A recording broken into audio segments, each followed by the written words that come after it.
If you are wondering if we have a dedicated Pro mode in camera on Google Pixel 11, then the answer is unfortunately no. Sadly, we do not have a dedicated Pro mode, but what you can do is you can find some parameters that you can adjust using the standard photo mode.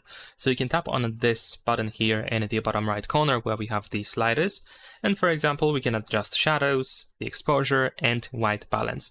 Of course, this is not exactly the same as you usually have in the Pro mode on other Android smartphones, for example.